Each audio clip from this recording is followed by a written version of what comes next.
Hello, and welcome to another episode of Enter the Minds of Nadine and Vera podcast. How you doing today, Mom? I'm doing fine, just peachy keen. And how about you, Vera? I'm good after the Warriors won last night. What did you think about the game? Oh, it was stressing me out. Why was it stressing you out? Because I wanted us to win, and I looked over when Steph sat down for a moment, and he was breathing hard. He was tired. Yes. He played more minutes than he normally does because Butler was out of the rotation due to a deep pelvic bruise. So hopefully he's back for game 4. Yes, but it was a good game. Both you can't say that the other team is slacking. They're good. Yeah, so the Warriors are playing the Houston Rockets, and right now we're 2-1. So the next game will be tomorrow, and I'm really excited. And hopefully Jimmy Butler is back. What time the game come on?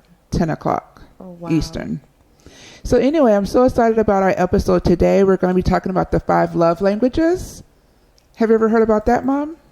Well, remember you asked me before. No, I'm not really sure what the love language. How you come up with it? Okay, well, this author called Gary Chapman, he wrote a book on the 5 love languages. The book is called How to Express a Heartfelt Commitment to Your Mate. It's a 1992 nonfiction book by a Baptist called Gary Chapman. It outlines 5 general ways that romantic partners express and experiences love, which Chapman calls the love languages. So the 5 love languages are affirmation, acts of service, receiving gifts, quality time, and physical touch. Each represents a unique way individual expresses and receive love. Okay, that makes sense. Mm-hmm. So here's a brief explanation of each. Okay, words of affirmation.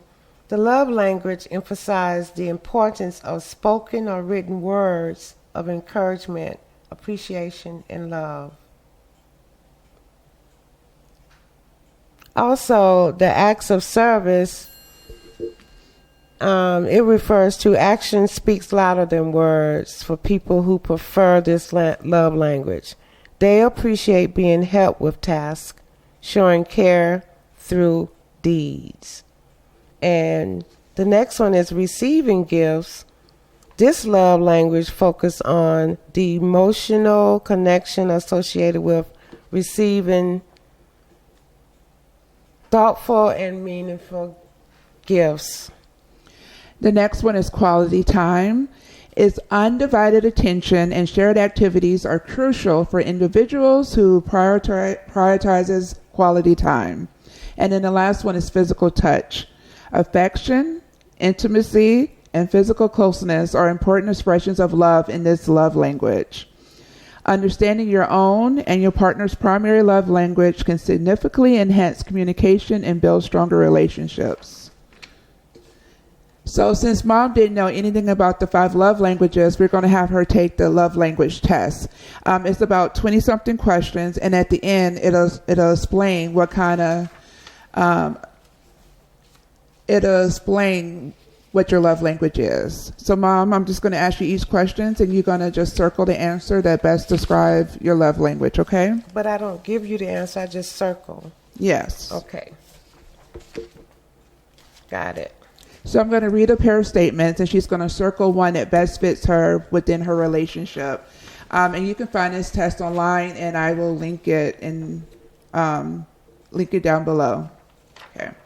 So the first question is, A, I like to receive encouraging or affirming notes, or B, I like to be hugged. Okay. Number 2, I like to spend one-on-one time with the person who is special to me, or I feel love when someone gives me practical help. Okay. Number 3, I like it when people give me gifts, or I like leisurely visits with friends and loved ones. Okay.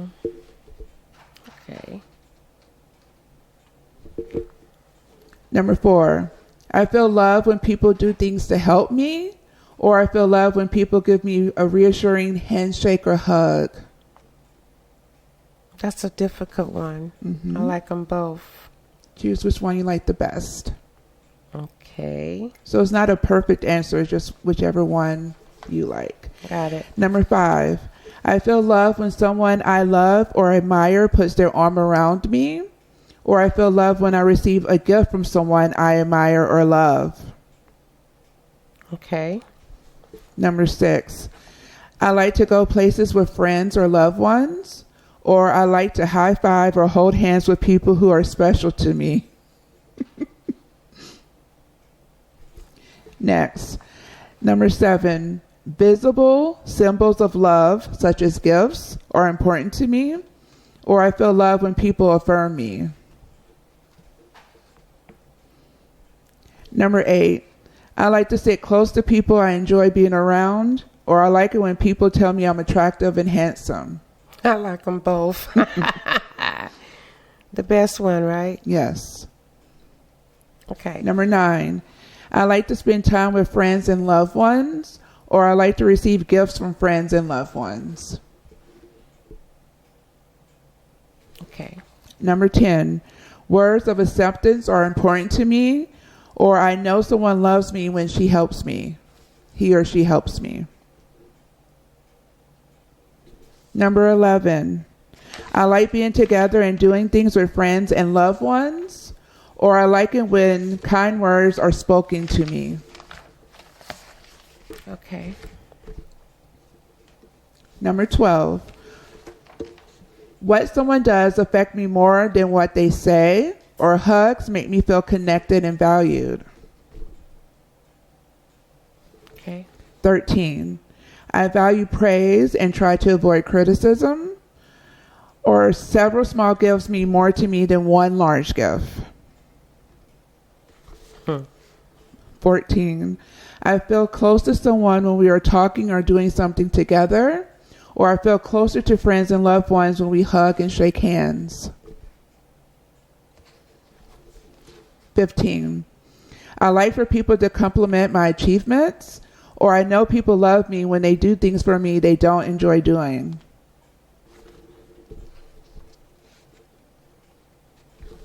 16, there's 23 question, guys. 16, I like physical touch from friends and loved ones when I'm around them, or I like it when people listen to me and show genuine interest in what I'm saying. 17, I feel love when friends and loved ones help me with jobs or projects, or I really enjoy receiving gifts from friends and loved ones.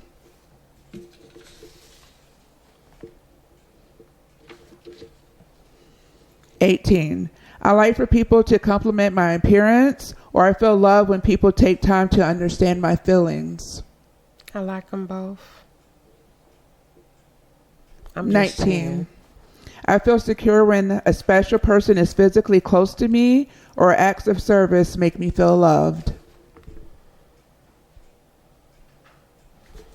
20, I appreciate the many things that special people do for me, or I like receiving gifts that special people make for me. 21, I really enjoy the feeling I get when someone gives me their undivided attention, or I really enjoy the feeling I get when someone does an act of service for me. 22, I feel love when the person celebrates my birthday with a gift, or I feel love when a person celebrates my birthday with meaningful words. 23, I know a person is thinking of me when they give me a gift, or I feel love when a person helps me with my chores or tasks.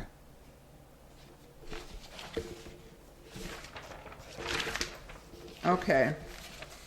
Oh no, there's a couple more. I'm sorry. Actually, there's 30 questions. 24, I appreciate it when someone listens patiently and doesn't interrupt me, or I appreciate it when someone remembers special days with a gift. 25, I like knowing loved ones are concerned enough to help me with daily tasks, or I enjoy extended trips with someone who is special to me. 26, I don't mind physical affection from friends I am close to, or receiving a gift given for no reason excites me. Receiving a gift given for no reason excites me. Okay. 27, I like to be told that I'm appreciated, Or I like for a person to look at me when we are talking. 28. Gifts from a friend or a loved one are always special to me. I feel good when a friend or loved one hugs or touches me. 29. I feel loved when a person enthusiastically does some task I have requested, or I feel loved when I'm told how much I'm appreciated. And the last one, I need physical contact with people every day. I need words of encouragement or affirmation every day. So at the end, what we do is add up the scores, and your highest number in each category tells you what your primary love language is. So I've done this test before, and mine was even. My love language is quality time, of course, and acts of service. And so when we added up Mom's, her highest score is quality time. And so out of all the different love languages, by answering some of these questions are redundant. They kind of ask the question in different ways, but they're just trying to make sure they know what your love language is. And so Mom's highest is quality time, followed by words of affirmation. So spending time with her, telling her she's beautiful. Of course. As she knows it.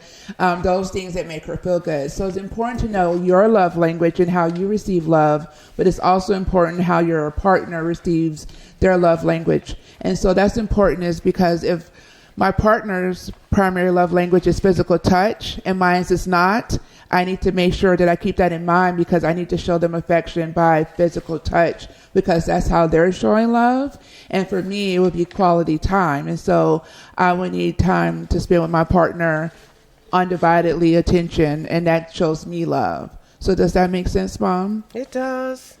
And it seems simple, but it could actually create a problem in a relationship if you're totally off balance.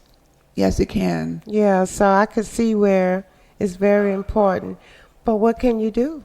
So it goes back to communication, and so it is important to tell these feelings to your partners. Like, I feel like our communication is off, and so maybe it's good to take this in the beginning of a marriage or once you guys start getting serious in a relationship, and to see what your love language is, and that way maybe your partner can understand where you're coming from when you're saying, hey, we're not spending enough time together. Can you spend some time away from playing video games or watching TV? But can we just sit on the couch and just talk about the day? And he may say, hey, I'm not feeling love because you're not giving me enough hugs or kisses in the morning or just cuddling in at night. So I think it all goes back down to communications and relationship. What do you think? I agree. Yeah. But still, it could become a bigger issue if you're totally off. Like, for instance, if you don't like to be touched, but they like to be touched. Well, that's something that you need to realize in your relationship. In the like, beginning. can you give that to your partner? And so knowing this now, if you had this book, I know this book didn't come out to 1992 and you were married in the 80s. Do you think that this could have possibly helped your marriage or relationships in the past? No, our love language was on point. What was yours and Dad's love language? Quality time, of course, with the family, and that was his too. Oh, okay. Yeah. But you didn't know, did you know that I from didn't the beginning? know about there being an actual formula for it, but quality time was big. I mean, I knew that's what was important to him and the children. He spent all his time off with the family, Right. going out I could see that. activities or whatever. So, yeah. Well, did you learn anything about yourself by taking the test? Yes. What did you learn? Some of these answers I like both. Okay. I don't like the indication of it being necessary to give a gift. Some people Because- do like gifts, and yeah. that's how they.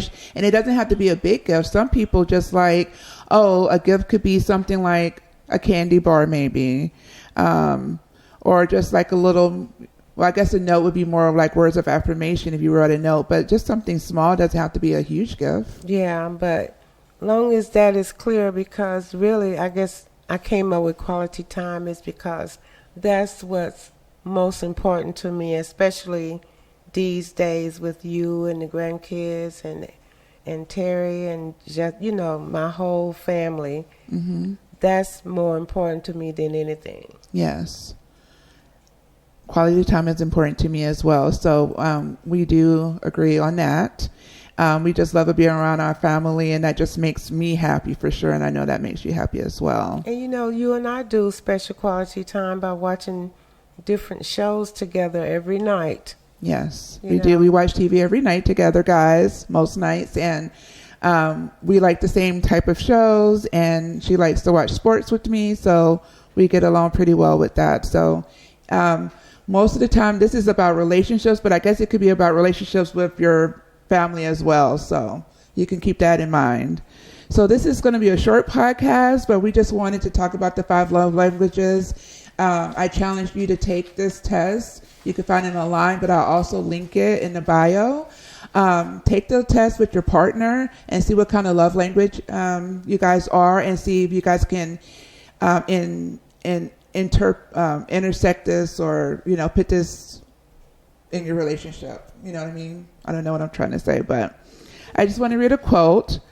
Quality time does not mean that we have to spend our time together, moments gazing into each other's eyes. It means that we are going to do something together, and that we are going to give our full attention to the other person. And that's by the author Gary Chapman. For love, we will climb mountains, cross seas, transverse desert sand. Did I say that word right? Mm-hmm. And endure untold hardship. Without love, mountains become unclimbable, seas uncrossable, desert unbearable, and hardship our lot in life. And that's by Gary Chapman. In other words, love is the fuel for making things possible and creating happiness. So, let's love. Well, thank you guys for joining us for another episode of Enter the Minds of Nadine and Vera podcast. Please continue to put your comments in, and please subscribe to our YouTube channel, and also like our YouTube channel as well. We appreciate it. Compliments. We love compliments. Comments, I should say, but comments and compliments. And let us know if you like our new view of our podcast. So thank you guys, and I hope you guys have a wonderful day. And I want to say one more thing. Thanks to Tanya's brother. He's setting us up to do even better. As we said in the beginning, we're just learning, so bear with us. We're going to try to give you a good show. And thank you. Bye-bye. Bye.